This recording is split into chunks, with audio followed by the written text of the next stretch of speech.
guys, what's up? Welcome back to my channel. My name is Monica Alexandra, and so it's gonna be pretty obvious from the title, but I am a paralegal. That is what I do for a living, and we're gonna talk about how I got my job as a paralegal without a paralegal certificate. So I want to make it very clear, I don't have my paralegal certificate yet, but I am working on it.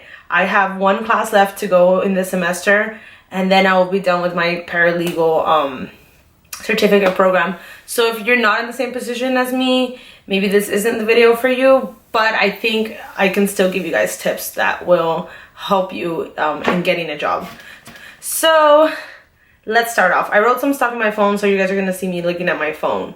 First of all, I want to say that I got my job on Indeed.com. If you guys don't know what Indeed.com, it is a website where you search for jobs. So it is a job search engine, and basically there's just all types of jobs that people post on there. So it's like employers post their jobs on there. So I got my job on Indeed. So what I did is I went on Indeed.com and I searched entry-level paralegal jobs or legal research jobs, and I searched them within my area. So if you guys don't know, I live in the Norwalk area, and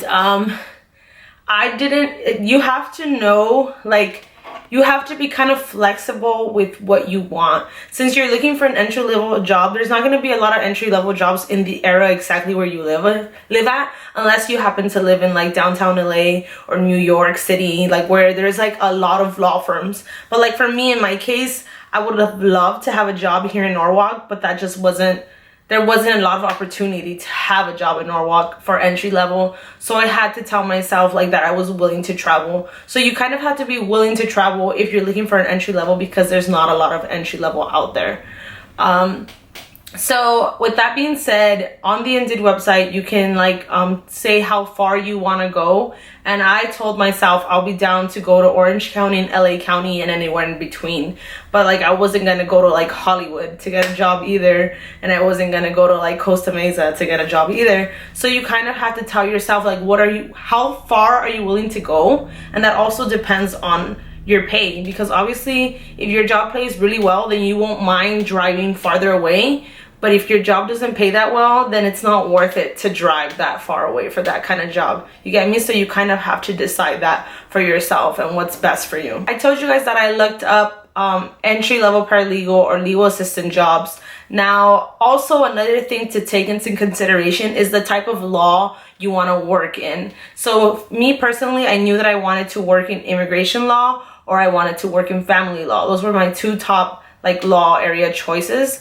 But I knew that for entry level, I kind of had to go with whatever came out at me.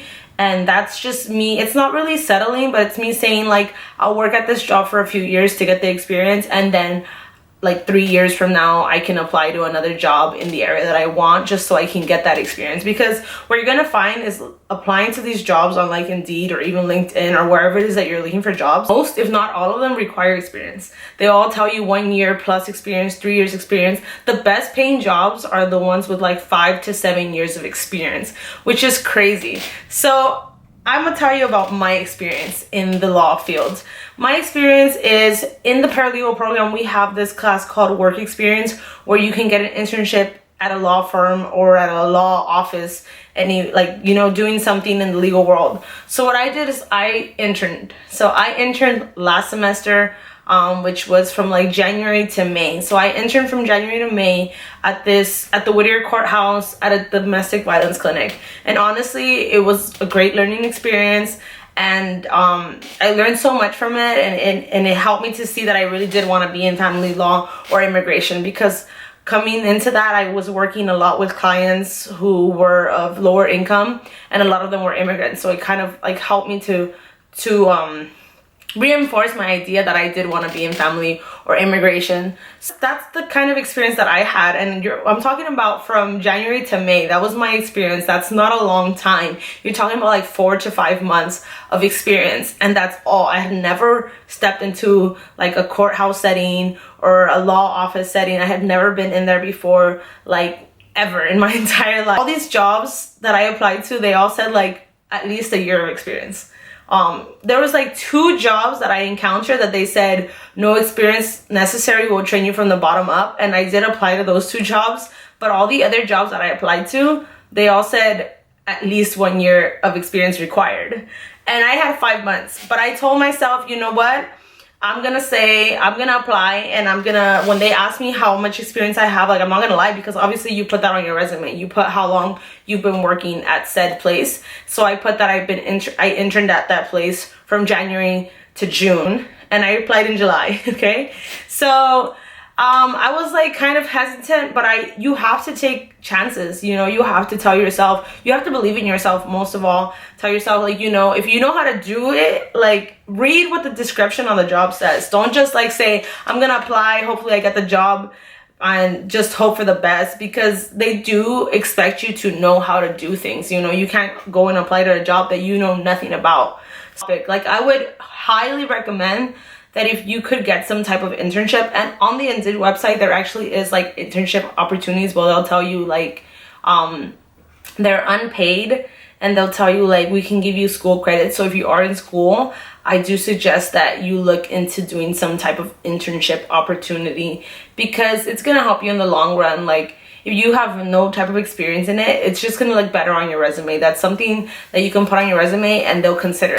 That being said, speaking of resumes, okay, so in terms of resume, I suggest that you look up online and that you look up paralegal resumes and kind of copy off of that. So my resume, I copied it off of like the internet. You know, I just, like what I told you, I just Googled paralegal resumes or entry level paralegal resumes, and I copied like a format off of that.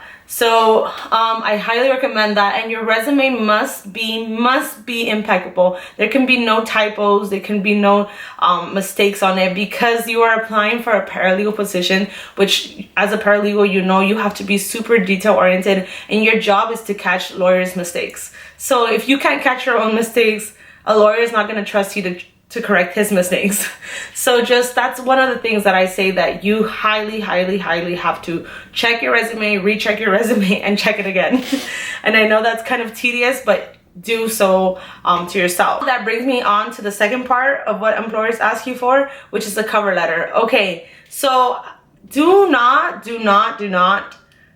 write one cover letter for every employer. Your resume can be for every employer, but your cover letter, you have to address it directly to the employer that you're applying for. It has to have their name on it. It has to have their address on it. You have to put in the work that they know that you looked them up and that you actually care, that you actually are not just like, oh, whatever, I'm just applying to whatever job. It cannot say like, to whom it may concern, or to the hiring manager, or, you know, it can't be like that. It has to be like, to John Doe, you know, the precise name of the employer you're working for. So if you don't know who their hiring manager is, then just say, to John Doe's, the offices of John Doe, you know? So like, it has to have their name in it. You have to personalize it to them. That cannot be like, that is maybe one of my biggest tips, that you personalize it to them, that it has their address on their letterhead, that it has their name there, that you tailor specifically your cover letter to them. So if on the Indeed they're asking like, I need a detail-oriented, tech-savvy paralegal, then in your cover letter you write, I am detail-oriented, and you show examples, or you write examples of how you are detail oriented. I am tech savvy because I took so-and-so classes. I've done this. I've mastered Microsoft Word and Excel and all of that. Like, personalize it to them so that when they're reading it, they know that you put the effort in to like research their company. And that's the other thing. Okay, so this has to do with interviews, but it also has to do with your cover letter. So for the cover letter, go to their website. If they have a website, sometimes they won't say it on Indeed, sometimes it will. If it doesn't say it on Indeed, then Google their firm name. It'll say like who you're applying for, the employer, and just Google them and do a little bit of research on them. You know, like what kind of law they're doing, what kind of clients they tailor to, you know, just kind of learn about them. As far as for the cover letter, just kind of find out their address and stuff like that. Really basic things. Next tip I have for you is interviews. Okay, so if your resume was great and your cover letter was great and they call you back for an interview, then that's great. You've moved on to the next step of the hiring process. So interviews. Interviewing was the scariest part for me. I am terrified of interviewing, and I have friends who are also terrified of being interviewed, which it is a scary process. Like the fact that you're sitting one-on-one with someone, or what's even worse is when it's a panel interview and it's like 4 people interviewing one person. I applied to 15 jobs total, and out of those 15 I got 3 interviews. Okay, one of them was a panel interview, one of them was a one-on-one interview, and the other interview I didn't have the need to go to because I took a job at one of the other 2. So I'm gonna talk to you a little bit about my experience in interviews. The panel interview, it was me and 3 people. Okay, one of them was the vice president, one of them was the one in charge of the paralegal, so like the head paralegal, and then the other one was like the legal assistant of the vice president. And so being interviewed by these 3 people, it was so intimidating. In the beginning, it was just me and the vice president, and then she called in the head of the paralegal and her legal assistant, and they asked me questions all together, all 3 of them. And that was kind of scary, but you kind of have to be prepared for that. You know, what I can tell you about is just be prepared for them to throw anything at you. Like, you can be the most prepared, and like they can still throw something at you that you have no idea that they were gonna do, but just kind of be calm about it. Don't act surprised. Don't be like, oh my gosh, like don't, make sure your face is still, have your poker face on, you know? Don't like make it seem like you're intimidated or you're scared or you're worried or you're nervous. Like, just be confident. You applied to this job is because you know you can do it and you believe in yourself. So just believe in yourself, believe in your ability, have confidence in yourself, and like, you know, just present yourself with that kind of confidence, because you already believe in yourself. Now your job is to make them believe that you can do the job for them. So I'm gonna tell you about my experience in the interview process. There was one interview that I went to that was terrible, which was my panel interview. My panel interview did not go well, and it wasn't because there was 3 people interviewing, although that made me more nervous, but I feel like I was calm. But what threw me off is that, this is why I tell you that you have to be prepared for anything.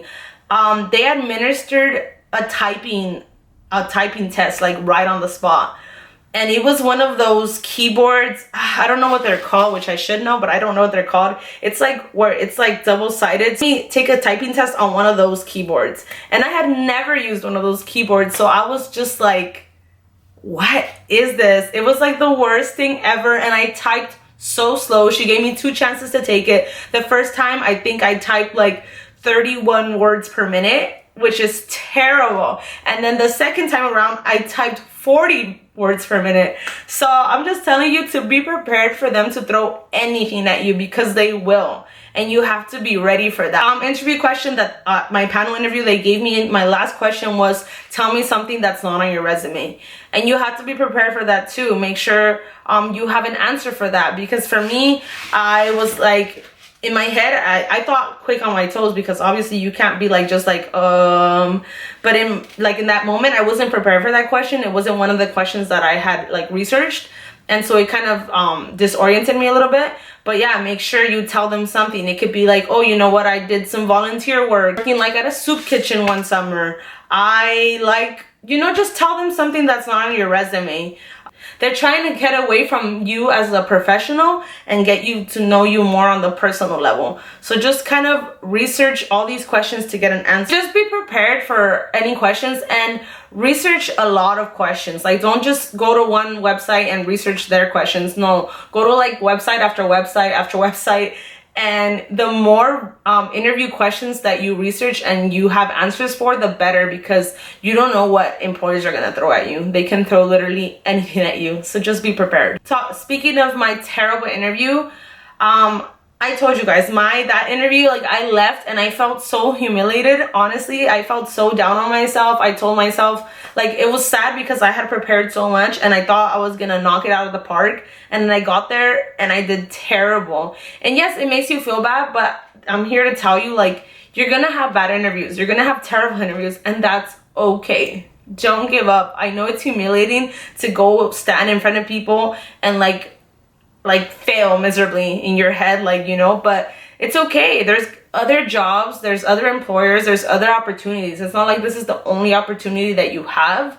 So just keep trying. Don't be hard on yourself. Keep trying, keep going, keep applying to jobs until you get one. So when I went on the Indeed website, I applied to 15 different jobs. 15 different jobs, and I wrote 15 different cover letters, which was intense. It is hard work to be applying for jobs, but I suggest that you just continue to apply and to apply. The more jobs you apply to, the higher your chances are of getting a call back for an interview. Last thing that I can tell you, take a portfolio. Like if you are in school in the moment and you know how to fill out certain forms, they've taught you how to fill out certain forms, they've taught you how to use certain legal software. They ask you, what kind of legal forms have you filled out, or like what kind of work have you done? What do you know how to do? You can tell them, actually I have a portfolio. Do you mind if I show it to you so I can actually talk about, like, so I can actually show you some of the work that I've done? You know, and they say yes, then just take out your portfolio,